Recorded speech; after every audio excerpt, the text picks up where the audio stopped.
Well, thank you, and I want to thank you for giving us the opportunity here. What a backdrop. Ford World Headquarters here.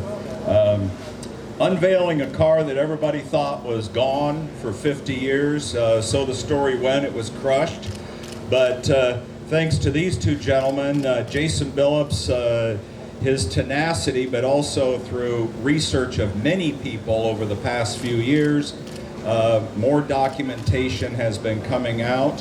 And from Jason restoring one of the 69 prototypes and getting an inventory sheet, the VIN number for this car became known, the Ford VIN number, and that is how Jason tracked this car down. And Kevin Marty went with us when we went and found the car after Jason had first looked at it and validated that it was indeed Little Red. So with that, Kevin Marty, Jason Billups, let's see it. Give you a quick story on it. So, very legendary car, and a lot was not known about it until we got the car.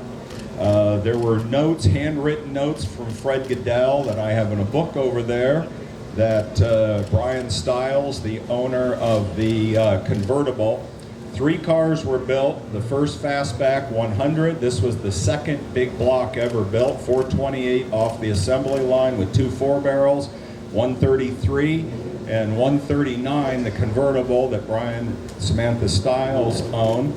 Those were the first 3 big block 428 GT 500s. And this car ended up having 2 lives, as the other 2 did.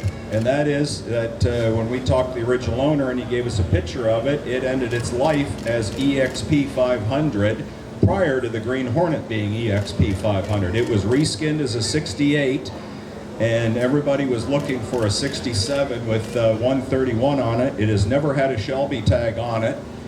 It was referred to in a lot of records as car 61.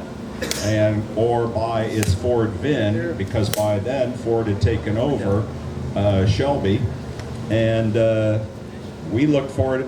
Jason looked for it a different way, and we found it.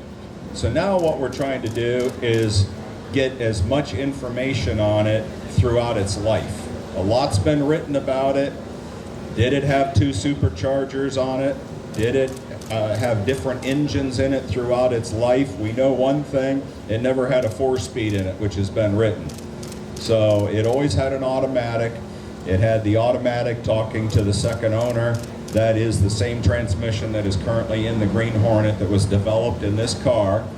And we just want to try to find as many pictures, documentation. We have a film crew here, and we are doing a whole documentary, which started with the restoration of the Green Hornet after seeing pictures of the rear end, and the rear end that when it was restored wasn't done the way that picture was, putting the Green Hornet back, putting Connelly fuel injection back on the Green Hornet, and painting it the proper green. That now that we have stripped the car and found the original candy apple green underneath it, that got us wanting to document that whole process, and in the middle of it, we found Little Red. So now we'll be doing a documentary covering the restoration of the Green Hornet, finding Little Red, which we filmed that whole process, and going out through trying to find out all the pictures, paperwork, documentation, interviewing everybody so we can put Little Red back to a certain point of time that we pick.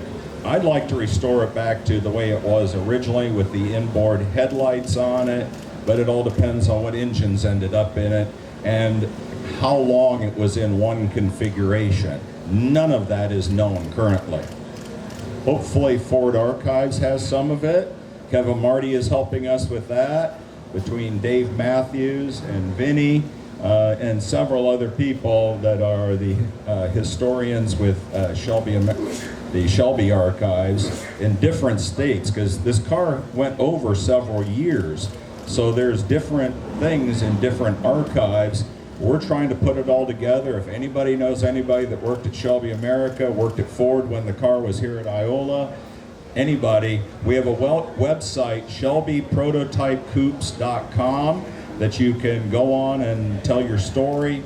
We also have a Facebook page, Shelby Prototype Coupes. Share your stories, and that's it. Kevin, you want to say anything about it?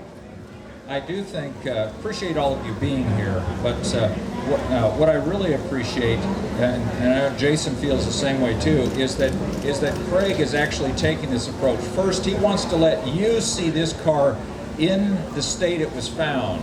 Well, you didn't, not the state it was found. We found it in Texas, but Not far from Carol's home. That's right. In fact, it was like it was being drawn back to Carol's place. But what was exciting about this is that Craig said, we want people to see this car. So you get to come up. There aren't even stanchions around it. He's being brave. So I do ask you this. Police the car. Make sure nobody else does anything like tries to take souvenirs off the car, things like that. We want to make sure that this car gets preserved the best it can. So as Craig has generously allowed you all to come around, look at the car, see the car up close, inspect it, you're getting to see it as it is before Jason then starts putting the car back together. We again ask you, if you know anyone that has even the slightest bit of information about this car, please help be part of this restoration effort. You have an opportunity to help restore this car. I don't know how I'm supposed to follow those two, but it's just been an honor to be able to be a part of this and to work with such a great team with Barrett Jackson and Kevin Marty and everybody that's been involved so far. It's just been a class act, and I'm looking forward to anything we can find out on it. And like Kevin mentioned, the car is right here for you guys to come see. Come talk to us. Al Rogers will be right here standing with me. He's been involved since day one. I'll be here to answer questions or take comments, make notes. Anything that anybody knows. We just want to make this car as historically correct as we can, and I think we've put together a team to do that.